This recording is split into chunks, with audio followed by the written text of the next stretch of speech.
Headlines आपने जानी, आगे बढ़ें। आपको बताएं, तोलखम बॉर्डर के जरिए कपास की दरामद की मशरूत इजाज़त कबले कबूल नहीं।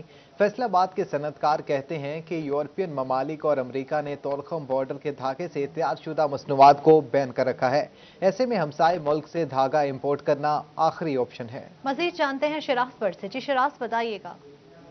बॉर्डर से धागा इंपोर्ट करना जो है वो इसी तरीके से है जैसे धागा इंपोर्ट ना ही किया जाए तो बेहतर है, क्योंकि फैसलाबाद के सनतकारों की राय इस पूरे मामले के ऊपर बहुत ज़्यादा मैटर करती है, क्योंकि फैसलाबाद एक्सपोर्ट में 60% का हिस्सेदार है। तो यहाँ के एक्सपोर्टर्स ने इस फैसले को, हुकूमत के इस फैसले को यकसर मुस्तरद करते हुए कहा है कि अगर तुर्कम बॉर्डर से यानी उज़्बेकिस्तान और ताजिकिस्तान से अगर धागा मंगवाना है तो इससे बेहतर ना मंगवाया जाए। क्यों? क्योंकि वो एक बैन धागा है जिसको अमेरिका और यूरोपियन कंट्रीज जो हैं वो एक्सेप्ट नहीं करती हैं। तो इस वक्त धागे की किल्लत के ऊपर काबू पाने के लिए अगर हुकूमत ने जो इस वक्त फैसला किया है वो यही किया है कि उज़्बेकिस्तान और ताजिकिस्तान की जो रुई है उसको इंपोर्ट किया जाएगा, धागे को इंपोर्ट किया जाएगा। लेकिन कॉटन यार्न क्या यहाँ पर एक्सेप्टेबल होगी? क्योंकि फैसलाबाद और पूरे पाकिस्तान के अंदर अगर एक्सपोर्ट के वाले से बात की जाए तो 95% ऑर्डर्स जो हैं वो अमेरिका और यूरोपियन कंट्रीज से ही मिलते हैं। तो अगर इन ऑर्डर्स को हम मीट नहीं कर पाएंगे तो किस तरीके से यहाँ पर धागे की किल्लत को पूरा किया जा सकता है? Pakistan hosiery manufacturers association, Faisalabad chamber of commerce और इसके साथ एप्टमा और दीगर तमाम टेक्सटाइल एसोसिएशंस ने फैसलाबाद से इस हुकूमत के इस फैसले को मुस्तरद किया है और फौरी तौर पर इस पर यकीन दहानी करवाने के लिए अपील की है कि इंडिया यानी भारत से धागा जो है वो इंपोर्ट किया जाए। ये बहुत ज़्यादा इंपॉर्टेंट है और ये आखिरी ऑप्शन के तौर पर बताया जा रहा है कि भारतीय धागा जब तक इंपोर्ट नहीं होगा तब तक धागे की किल्लत के ऊपर काबू पाने के लिए जो तमाम तर कोशिशें हैं और काविशें हैं वो ज़ाया जाएंगी। उसकी रीज़न ये है कि अगर ख़ास तौर पर बात की जाए कॉटन एमरजेंसी नाफिज करने के हवाले से तो हुकूमती इकदाम जो हैं वो सबसे पहले यही सुनने को मिल रहे हैं कि वो उज़्बेकिस्तान और ताजिकिस्तान से यानी तुर्कम बॉर्डर से जो है वो धागा इंपोर्ट करने की इजाज़त दी जा रही है। लेकिन सनतकारों ने फौरी तौर पर इस फैसले के ऊपर नज़रसानी करने की अपील की। मुल्क से धागा इंपोर्ट करना आखिरी ऑप्शन है। बहुत शुक्रिया आपका शिराज पर हमें अपडेट करने के लिए। स्मेडा की जानिब से फैसलाबाद ऐवान सनअत व तिजारत के ताउन से एक्सपोर्ट इंसेंटिव स्कीम पर ट्रेनिंग का एहतमाम किया गया, जिसमें स्मॉल एंड मीडियम इंटरप्राइजेज को कामयाब कारोबार और मजीद तरक्की के लिए सहूलियात से आगाह किया गया है। मजीद जानते हैं मोहम्मद बिलाल डोगर से। जी बिलाल डोगर, तफसीलात से आगाह कीजिएगा। स्मेडा की जानिब से फैसलाबाद ऐवान सनअत व तिजारत की तावन से एक ट्रेनिंग सेशन का एहतमाम आज chamber of commerce and industries के अंदर किया गया, जिसका मकसद ये था स्मॉल एंड मीडियम इंटरप्राइजेज के जो कारोबारी अफराद हैं उनको सहूलियात, उनकी एक्सपोर्ट बढ़ाने के हवाले से जो उन्हें मालूमात है, उन्हें ट्रेनिंग है वो बताई जा सकें। इसका मौजू रखा गया था एक्सपोर्ट इंसेंटिव स्कीम, जिससे फ़ायदा ये होगा जो स्मॉल इंडस्ट्री से ताल्लुक़ रखने वाले लोग हैं वो अपने कारोबार बढ़ाने के हवाले से बहुत ही सूदमंद साबित उन्हें जो सहूलियात government of Pakistan, government of Punjab की जानिब से मुहैया की जा रही हैं वो टिप्स लेते हुए खासतौर पर ट्रेनिंग के हवाले से उस्मान बेग जो हैं वो स्मेडा की तरफ से आए थे, जिन्होंने ये तमाम ट्रेनिंग जो है वो स्मॉल एंड मीडियम इंटरप्राइज के तमाम सनतकारों को दी हैं। और इस मौके के ऊपर स्मॉल एंड मीडियम इंटरप्राइज के जो सनतकार थे उनका ये बहुत ही फायदेमंद स्कीम है और यकीन तौर पर स्मेडा जो है वो हेल्पफुल है भी। बहुत शुक्रिया बिलाल डोगर, आपका हमें तफसीलात से आगाह कर रहे थे। आगे बढ़ें, आपको बताएं, डिप्टी कमिश्नर टोबा टेक सिंह उमर जवेद की ज़ेर सदारत पेट्रोल पंप कमेटी का इजलास हुआ। एनओसी के हुसूल के लिए वन विंडो ऑपरेशन शुरू करने का फैसला कर लिया गया है। मजीद क्या फैसले किए गए हैं जानते हैं ब्यूरो चीफ वकार घुमन से। जी वकार, अपडेट कीजिएगा।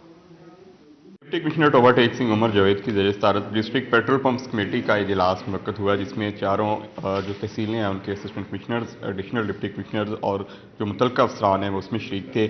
आज कितने केसेस का जायज़ा लिया गया है, कितनों को एनओसी जारी करने के अहकाम जारी किए गए हैं। हमारे साथ मौजूद हैं deputy commissioner Umar Javed. Sir, आज कितने केस सुने गए हैं और कितनों को एनओसी के लिए आपने इजाज़त दी है? जी बिस्मिल्लाहिर्रहमानिर्रहीम, टोटल 60 केसेस हैं जो हमारे पास इस वक्त पेंडिंग है। आपको पता है कि गवर्नमेंट की एक डायरेक्शन आई है जिसमें एक वन विंडो बनाई गई है पेट्रोल पंप्स के एनओसीज़ के लिए और उसमें 1 महीने का टाइम दिया गया है और डिपार्टमेंट्स को उसमें 3 हफ्ते का टाइम दिया है कि वो उस वक्त तक अपने एनओसीज़ मुकम्मल करें और 1 हफ्ते का टाइम जो है वो डीसी ऑफिस को दिया गया कि वो उसको एग्जामिन करके तो उसके अंदर अप्रूवल या डिसअप्रूवल जो भी देनी है वो दें। आज हमारे पास जितने भी पेंडिंग केसेस थे वो एजेंडे का हिस्सा थे। जिन जिन की अप्रूवल रिक्वायर्ड थी, जिनके एनओसीज़ मुकम्मल थे और टेक्निकल स्क्रूटनी सारी हो चुकी थी, उनको आज हमने एनओसी दे दी हैं। कुछ पेट्रोल पंप्स की कंपनीज़ की चेंजेस की रिक्वेस्ट थी, उसके लिए भी जो रिक्वायरमेंट्स थी वो तकरीबन पूरी हो गई हैं। एक दो कुछ चीज़ें रहती हैं, उनके लिए भी हमने कह दिया है, तो अल्हम्दुलिल्लाह उसके अंदर भी हमारे हो जाएंगे। बाकी आज एक लिस्ट पूरी बना के तमाम डिपार्टमेंट्स के साथ सर्कुलेट की है कि जिसके अंदर बता दिया कि किस किस कौन कौन सा केस किस किस डिपार्टमेंट के पास किस कब कब से पेंडिंग है, तो उनको 2 हफ्ते का टाइम दिया है कि उसके अंदर उसको वो मुकम्मल करें, ताकि हम जो हमारे पास पेंडिंग केसेस हैं उसको मुकम्मल करें। जी बिल्कुल, तमाम जो मुतल्लिका ऑफिसर्स हैं उनको चेक लिस्ट मुकम्मल करने की हिदायत की गई है ताकि जो पेंडिंग केसेस हैं पेट्रोल पंप्स के हवाले से उनको मुकम्मल किया जा सके। पेंडिंग केसेस को मुकम्मल किया जा सके। बहुत शुक्रिया आपका ब्यूरो चीफ वकार घुमन हमें अपडेट करने के लिए। आगे बढ़े और आपको बताएं, फैसलाबाद में कस्टम इंटेलिजेंस की बड़ी कार्रवाई। जामिया चिश्तिया चौक से मुतसिल टायर मार्केट से स्मगल शुदा हजारों टायर बरामद। पकड़े जाने वाले टायरों की मालियत 1 करोड़ रुपए से जायद है। मजीद तफसीलात के लिए राब्ता किया नुमाइंदा उमैर अजमत से। जी उमैर अजमत, अपडेट कीजिएगा। जी, कस्टम इंटेलिजेंस की जानिब से जामिया चिश्तिया चौक से मुतसिल टायर मार्केट में बड़ी कार्रवाई की गई है और वहां से हज़ारों नॉन कस्टम पेड टायर जो हैं वो बरामद कर लिए गए हैं। कस्टम हुकाम के मुताबिक खुफिया इत्तला मिलने पर छापा मारा गया तो एक गोदाम से सैकड़ों की तादाद में नॉन कस्टम पेड टायर बरामद हुए हैं, जबकि 2 मजदे जो कि टायरों से भरे हुए थे वो भी इसी मार्केट में लाए जा रहे थे। ताहम बर वक्त कार्रवाई करते हुए इन दोनों मजदों से भी टायर बरामद किए गए हैं और मजमूई तौर पर हज़ारों की तादाद में जो टायर हैं वो बरामद कर लिए गए हैं, जिनकी कीमत जो है वो 1 करोड़ रुपए से ज़ायद बनती है और इन पर लाखों रुपए मालियत कस्टम ड्यूटी बनती थी, मगर इन दुकानदारों की जानिब से कस्टम ड्यूटी अदा नहीं की गई। इब्तदाई कस्टम हुकाम के मुताबिक फौरी तौर पर जो इनकी वैल्यू है और ड्यूटी है उसका तखमीना नहीं लगाया जा सका। ये तमाम सामान जो है वो तहवील में लेकर ड्राईपोर्ट मुंतकिल किया जाएगा, जहाँ पर इस तमाम बरामद शुदा सामान की कैलकुलेशन की जाएगी, जिसके बाद ही हतमी तौर पर जो एग्जैक्ट इसकी अमाउंट है और उस पर आयद जो कस्टम ड्यूटी बनती है जो अदा न करके कौमी खजाने को नुकसान टायरों की मालियत 1 करोड़ से ज्यादा बताई जा रही है। बहुत शुक्रिया उमैर अजमत, आप हमें अपडेट कर रहे थे। फैसलाबाद में महकमा ज़राअत तौसीक़ की जानिब से पौधों की जियो टैगिंग का अमल शुरू करने का फैसला कर लिया गया। इस सिलसिले में काश्तकारों को ट्रेनिंग दी जाएगी। नर्सरी मालिकान को भी प्रोजेक्ट से आगाह किया जाएगा। मज़ीद जानते हैं अब्दुल रहमान से। जी अब्दुल रहमान, इस हवाले से अपडेट कीजिएगा। बात की जाए महकमा ज़राअत तौसीक़ की जानिब से पौधों की जियो टैगिंग का अमल शुरू करने का फैसला किया गया, जिसमें तमाम पौधों का रिकॉर्ड जो काश्तकार हैं उनके पास भी होगा, इसके अलावा जो नर्सरी मालिकान हैं उनके पास भी होगा। महकमा ज़राअत तौसीक़ भी रिकॉर्ड रखेगा और इसका मकसद ये बताया जा रहा है कि जो भी बेहतरीन नस्ल के हमल पौधे हैं सिर्फ उन्हीं का रिकॉर्ड रखा जाएगा और उन्हीं की नस्ल को आगे चलाने के लिए इक़दाम किए जा रहे हैं, ताकि जो भी ऐसे पौधे जिनमें बीमारियाँ होती हैं वो बीमारियां आगे चलाने से रोकी जा सके, इस मकसद के लिए ये इक़दाम किए जा रहे हैं। बहुत शुक्रिया अब्दुल रहमान हमें अपडेट करने के लिए। अब आपको लिए चलते हैं डी ग्राउंड में, जहां मजलिस वहदतुल मुस्लिमीन पाकिस्तान की जानिब से जाने रहमतुल आलमीन कॉन्फ्रेंस जारी है। वस्सलातु वस्सलामु अला अहलिहा अम्मा बअदु फ़क़द क़ाल अल्लाहु तबारक व तआला फ़िल कुरानिल मजीद वल फ़ुरक़ानिल हमीद व क़ौलुहुल हक़ बिस्मिल्लाहिर्रहमानिर्रहीम कुल ला अस्अलुकुम अलैहि अजरन इल्लल मवद्दता फ़िल क़ुरबा सलवात व वाज़िब बुलंद। कोई लंबी चौड़ी फ़न खिताबत नहीं है, बस 2 बातें आपसे गुजारिश करना है। हमारे मेहमानान गिरामी उल-क़द्र करीब हैं माशाअल्लाह, और मेरे बाद मेरे 2 मोहतरम सीनियर साहिबान जनाब हुज्जत इस्लाम वल मुस्लिमीन जनाब ग़ुलाम अकबर साकिब साहब का भी खिताब है। इंशाअल्लाह हम उनको ज़्यादा वक्त देंगे, ज़्यादा सुनेंगे। फिर वाजिबुल एहतराम जनाब मोहतरम डॉक्टर इफ्तार हुसैन नकवी साहब का भी खिताब है। तो बस 1 से 2 फ़ज़ाइल के जुमले। सबसे पहले तो तमाम तर साहिबान का मैं मशकूर हूँ कि जो अपने इस कीमती वक्त से निकाल के वक्त को यहाँ पर आप तशरीफ़ लाए हैं। तो राणा इनाम मलिक साहब ने कहा कि गिरफ्त आपकी कमज़ोर है। मकसद होता है इबलाग, वमा अलैना इल्लल बलागुल मुबीन का मकसद होता है एक चीज़ को पहुँचा देना, आगे लोगों का उस पर अमल करना ना करना ये लोगों की अपनी ज़िम्मेदारी होती है। मैंने तकरीबन तमाम तर दोस्तों को मैंने इबलाग किया, पहुँचाया। तकरीबन 10-15 दिन हो गए हैं, बार बार मैसेज ऐसे बढ़े। लेकिन आपको पता है कि ये तो एक शादियों के सीज़न है, किसी बात की उसने कोई ना कोई मजबूरी बयान की है, और दूसरे हमारे न्याज के भी सिलसिले हैं। तीसरी बात यह कि 26 रजब गुजरा है, 27-28 की मजालिस भी होती हैं। हर कोई अपने अपनी जगह पे अपने अपनी ज़ाती मसरूफियात में मसरूफ़ है। لیکن پھر بھی جو صاحبان آئے ہیں یہ بھی سارے لوگوں نے اپنی اپنی مجبوری بتلائی تھی، لیکن پھر بھی آپ ماشاءاللہ تشریف لائیں. کچھ نئے چہرے بھی آئے ہیں ماشاءاللہ، چک 33 سے ستیانے سے بھی آئے ہیں، فیصل آباد سے بھی کچھ چہرے نئے آئے میرے کہنے پہ. تو یہ تو ایک پنجابی کی مثال ہے. کچھی میں بڑی میں مجالس پڑھتا ہوں، وہاں پہ ہوتا ہے کہ بانی دا مقصد ہوتا ہے پھوڑی بچھا دینا. بانی نے صرف پھوڑی بچھانی ہوتی ہے، آگے عزاداروں نے آنا ہوتا ہے. بہرحال بڑی مہربانی، ایک اچھی توجہ مبذول کرے میرے محترم جناب رانا انعام منچ صاحب نے، اور یہ آپ تک آواز پہنچی تو یہ پہنچنے اس بات کی دلیل ہے کہ آئندہ سے آپ آیا کریں گے اور ہر محفل کو آپ زینت بخشا کریں گے، اور ساتھ میں اپنے عزیز دوستوں کو بھی لے کر آیا کریں گے. صلوات پڑھیے گا بواز بلند. صلی اللہ علیہ محمد.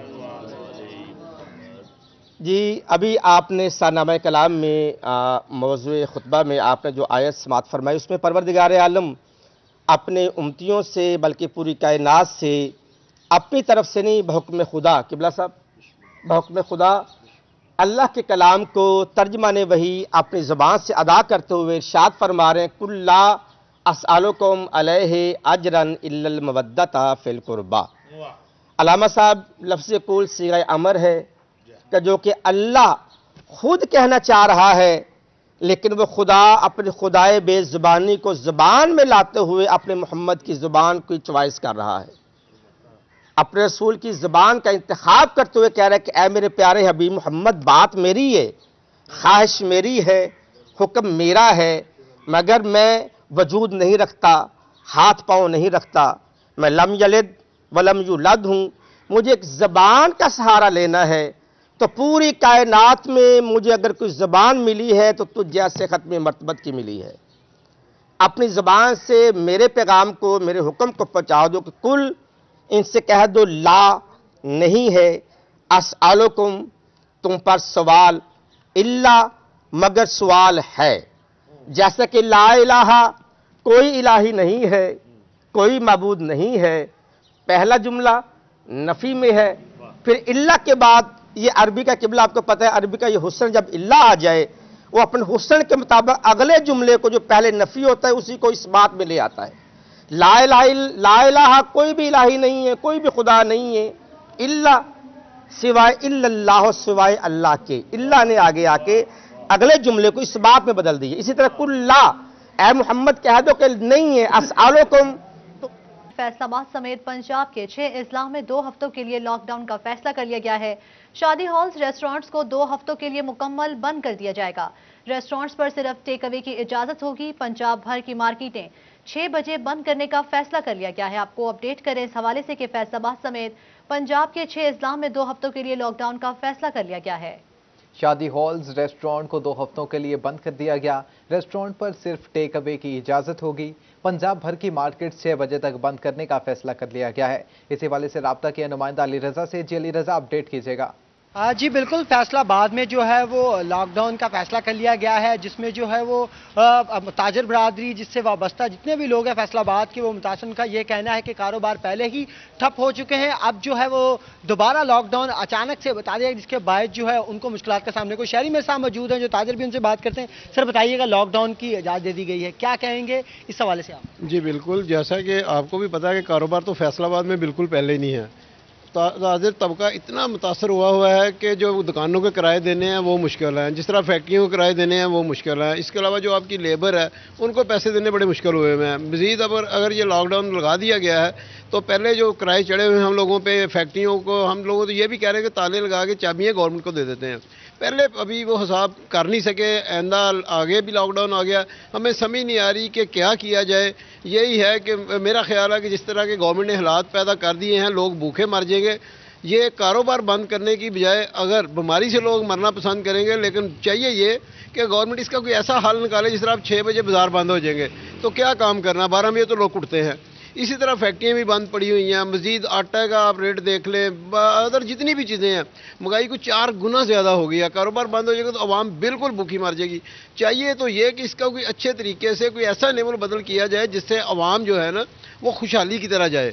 لیکن ٹھیک ہے بیماری ہے، لیکن اس کو سروائز کسی اور طریقے سے کیا جائے نا. یہ تو نہیں کہ کاروبار بند کر دو، گھر بیٹھ جاؤ، مارکیٹیں بند کر دو، اسکول بند کر دو. اب بچے ہیں وہ بھی ڈسٹرب ہو رہے ہیں، بلکہ بچے کے والدین زیادہ ڈسٹرب ہیں کہ جو ہم لوگوں نے بڑی محنت سے کچھ نہ کچھ بنایا ہوا بچے وہ ڈیلی کچھ نہ کچھ توڑ دیتے ہیں. سمجھ سے بالا ہے کہ ہم لوگ کیا کریں، کدھر جائیں. تو ہماری تو گورنمنٹ سے یہی اپیل ہے کہ کوئی ایسا کام کیا جائے کہ کاروبار بھی چلتے رہے اور اسکول بھی چلتے رہے، ترقی کا پہیہ بھی چلتا جائے اور بیماری کا مقابلہ بھی کیا جائے. جی بالکل، بیماری کا جو ہے وہ مقابلہ بھی کیا جائے. اور بھی یہاں پہ شرم جوتن سے جانتے ہیں. سر بتائیے گا، لاک ڈاؤن لگا دیا گیا ہے، آپ اس حوالے سے کیا کہیں گے؟ آپ بھی ایک تاجر ہیں، کیا کہیں گے؟ دیکھیں جی، میں سمجھتا ہوں کہ اگر تو کوئی کیسز ایسے نکلے ہیں فیصل آباد میں جن کی وجہ سے یہاں پہ لاک ڈاؤن لگانا ضروری تھا تو بڑی اچھی بات ہے، لگا دیا گیا ہے. لیکن جو بات کر رہے تھے بھائی ابھی، نچلے طبقے کا سوچا جائے کہ وہاں پہ ان کو کیسے روزگار دیا جائے گا، کیسے ان کے ساتھ چلا جائے گا. یہاں پہ سب کچھ بند ہو گیا ہے، اچانک سے سارا فیصلہ ہوا ہے. ابھی شادیاں ہیں، ابھی بھی ہم نے بھی کسی شادی پہ جانا تھا، ابھی پتہ نہیں کیا بنے گا. وہاں پہ جائیں گے تو شادی ہوگی یا روڈ پہ کھڑے ہوں گے، کیا ہوگا. تو اس طرح کی صورتحال ہے کہ تھوڑا سا پہلے آگاہ کر دیتے، تھوڑا سا موٹیویٹ کرتے تاجروں کو، دوسرے لوگوں کو، اس کے بعد لگا دیتے. لگانا تو ضروری تھا، لیکن اگر ضروری تھا تو پھر تھوڑا سا پہلے بتا دیتے. جی بالکل، شہریوں کا یہ کہنا ہے کہ اگر لاک ڈاؤن لگانا تھا تو اس کا فیصلہ 2 دن میں یا 3 دن میں کیا جاتا. لیکن اب جو ہے جو پلاننگ کی گئی تھی، جو شادیاں رکھی گئی تھی مارکی وغیرہ میں، وہ اب جو ہے وہ اچانک سے بند کر دی جائیں گی. تو ان کی جو پلاننگ ہے، جو فیملیز کے جو رشتہ داروں کو اطلاع دی گئی ہے ان کو اطلاع دینا مشکل ہو جائے گا. تو فیصل آباد میں لاک ڈاؤن کے ساتھ ساتھ کھیلوں کی سرگرمیاں جو ہے وہ بھی بند کر دی گئی ہیں. مکمل طور پر جتنی بھی کھیلوں کی سرگرمیاں تھیں ان کو بھی روک دیا گیا. اس کے ساتھ مارکی، سنیما گھر تمام جو ہے وہ ان کو بند کرنے کے احکامات جو ہے وہ جاری کر دیے گئے ہیں. جی بہت شکریہ علی رضا، آپ کا اب ہمیں تفصیلات سے آگاہ کر رہے تھے. آگے بڑھیں، آپ کو بتائیں وزیر اعلیٰ پنجاب کی ہدایت پر 60 سال سے زائد عمر کے شہریوں کو کورونا ویکسین لگانے کا فیصلہ کر لیا گیا. جھنگ میں 65 سال سے زائد بزرگ شہریوں کو ویکسین لگائی جائے گی. اسی حوالے سے مزید جانتے ہیں وسیم احمد سے. جی وسیم، اپڈیٹ کیجیے گا. جی، حکومت پنجاب کی ہدایت پر جھنگ میں 60 سال سے زائد جو بزرگ شہری ہیں ان کو کرونا ویکسین لگانے کا سلسلہ جاری ہے. اور آج تیسرے دن جو ہے وہ 65 بزرگوں کو جو ہے وہ کرونا ویکسین لگائی جا چکی ہے. اس میں اگر تفصیلات آپ کو بتاتا چلوں تو تحصیل جھنگ کے اندر 16، شورکوٹ میں 24، جبکہ 18 ہزاری میں جو ہے وہ 5 افراد کو ویکسین لگائی جا چکی ہے. اسی طرح ہلال احمر ہاسپٹل جھنگ کے اندر بھی 8 جو بزرگ شہری ہیں ان کو ویکسین لگائی گئی ہے. جبکہ احمد پور سیال کے اندر اور گڑھ مہاراجہ میں مجموعی طور پر 12 جو شہری ہیں، بزرگ شہری، ان کو ویکسین لگائی گئی ہے. یہ وزیر اعلیٰ پنجاب کی ہدایت پر یہ سلسلہ جاری ہے اور آئندہ چند روز تک یہ سلسلہ جاری رہے گا، جس میں جھنگ کے 1200 کے قریب جو بزرگ شہری ہیں ان کو یہ ویکسین بزرگ لگائی جائے شہریوں گی. کو ویکسین لگا دی گئی. بہت شکریہ آپ کا وسیم احمد، ہمیں اپڈیٹ کرنے کے لیے. آگے بڑھیں اور آپ کو بتائیں جھنگ ضلع کا سب سے بڑا ہسپتال شعبہ نیورو سے محروم. ہیڈ انجری کی صورت میں مریضوں کا کوئی پرسان حال نہیں، لواحقین بھی پریشان ہیں. تفصیلات مبشر حسن نقوی کی اس رپورٹ میں.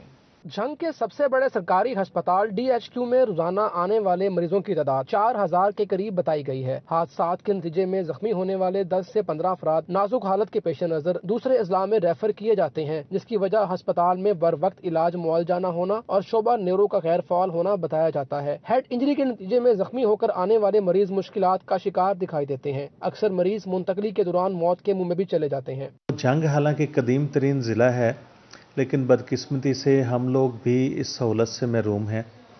تو ہماری ویسے کوشش ہے کہ ہم نیورو سرجری کا ڈپارٹمنٹ نہ صرف یہاں پہ فعال کروائیں، بلکہ اس ڈپارٹمنٹ میں جو کوالیفائڈ لوگ ہیں، تجربہ کار لوگ ہیں، ان کو بھی یہاں پہ لایا جائے. شہریوں نے وزیر اعلیٰ پنجاب سے مطالبہ کیا ہے کہ پنجاب کے قدیم ہسپتال میں شعبہ نیورو کو فعال کرنے کے لیے ہنگامی اقدامات کیے جائیں. کیمرامین عظیم احمد کے ساتھ مبشر حسن نقوی، سٹی 41 جھنگ. 14 سے 21 مارچ تک کلچر ڈے منانے کی تیاریاں دھری کی دھری رہ گئی ہیں. حکومت پنجاب نے کلچر ڈے کی تمام تقریبات کو منسوخ کر دیا ہے. کورونا کی موجودہ لہر کے پیش نظر تمام تقریبات منسوخ کر دی گئی ہیں. تقریبات کی منسوخی کا باقاعدہ نوٹیفیکیشن بھی جاری کر دیا گیا ہے. آپ کو اپڈیٹ کریں اس حوالے سے کہ 14 سے 21 مارچ تک کلچر ڈے منانے کی تیاریاں دھری کی دھری رہ گئی ہیں. حکومت پنجاب نے کلچر ڈے کی تمام تقریبات کو منسوخ کر دیا. کورونا کی موجودہ لہر کے پیش نظر تمام تقریبات کو منسوخ کر دیا گیا ہے. تقریبات کی منسوخی کا باقاعدہ نوٹیفیکیشن بھی جاری کر دیا گیا. فیصل آباد میں لاکھوں پودے لگے، شہر میں سبزہ پھر بھی کم. 1.5 سال سے شجرکاری مہم جاری ہے مگر پودوں کی پرورش نہ ہو سکی. کو रोकने और माहौलियाती आलूदगी पर काबू पाने के लिए मजमूई रकबे का 25% जंगलात जरूरी हैं, मगर अफसोस से कहना पड़ता है कि पाकिस्तान में यही शरह 5 से 6% के माबैन है। इन जंगलात को बढ़ाने के लिए मौजूदा हुकूमत ने तमाम सरकारी महकमों को जंगलात लगाने की तलकीन की। गुज़िश्ता एक साल में फैसलाबाद के इदारों ने लाखों पौधे लगाए, मगर अब वहां पर सूरत हाल क्या है, आइए आपको दिखाते हैं। शजरकारी मुहिम का आगाज हुआ तो झुमरा के चक बलुआना में हजारों पौधे लगाए गए। मेरे कम में आप देख सकते हैं झाड़ियां हैं, चंद खुदरो पौधे हैं और बाकी कलराठी जमीन है। दीगर इलाकों की क्या सूरत हाल है वो भी आपको दिखाते हैं। 187 रेबे बल्लो आने के रहायशी हैं और इधर हमारे जो गांव के करीब ये एक ग्रीन बेल्ट बनाया गया था, जहां पर ये पौधे और शजरकारी का मुहिम का आगाज़ किया गया था और काफ़ी सारे पौधे यहां पर हज़ारों की तादाद में लगाए गए थे, मगर इंतज़ामिया की तरफ से उनकी ना तो जो देखभाल की गई थी, ना ही मतवातर उनको चेक किया गया था, जिसकी वजह से सारे पौधे सूख गए हैं। स्पोर्ट कम्प्लेक्स में जो पौधे लगाए गए थे वो नहीं हो गए और जिसकी वजह से दोपहर के वक्त खेलना मुश्किल हो गया। सरकारी दफ्तरों में उगे पौधे तो परवरिश पा गए, मगर खुले मैदानों में पौधे अभी भी हुकूमती बेहिसी का रोना रो रहे हैं, जिसके ऊपर इंतजामिया ने महकमा जंगलात से रिकॉर्ड भी तलब कर लिया है। महकमा जंगलात को गुज़िश्ता साल में लगाए जाने वाले पौधों की तादाद और उनका सर्वाइवल रेट बताने की हिदायत की, जबकि मज़ीद हिदायत ये भी की कि इस साल भी भरपूर अंदाज में शजरकारी की जाए ताकि वज़ीर-ए-आज़म पाकिस्तान के 10 बिलियन सुनामी प्रोग्राम को कामयाबी से हमकिनार किया जा सके। जिला भर में लाखों पौधे लगाए गए, मगर उनकी परवरिश ना हो सकी। जरूरत इस अमर की है कि पौधे लगाए भी जाए और उनकी परवरिश की जिम्मेदारी भी सौंपी जाए। कैमरामैन मोहम्मद उस्मान के साथ रमजान मिर्जा, फैसलाबाद। फैसलाबाद की खुसूसी खवातीन के लिए भी अच्छी खबर। नशीमन सेंटर फॉर डिसेबल में खुसूसी लड़कियों के लिए कुकिंग और बेकिंग की क्लासेस का आगाज कर दिया गया है। ये है नशीमन सेंटर फॉर डिसेबल, जहां खुसूसी अफराद को मुख्तलिफ हुनर सिखाने के साथ अब खुसूसी तालबात के लिए कुकिंग और बेकिंग क्लासेस का आगाज कर दिया गया। तालबात कुकिंग सीखने में मसरूफ दिखाई दी।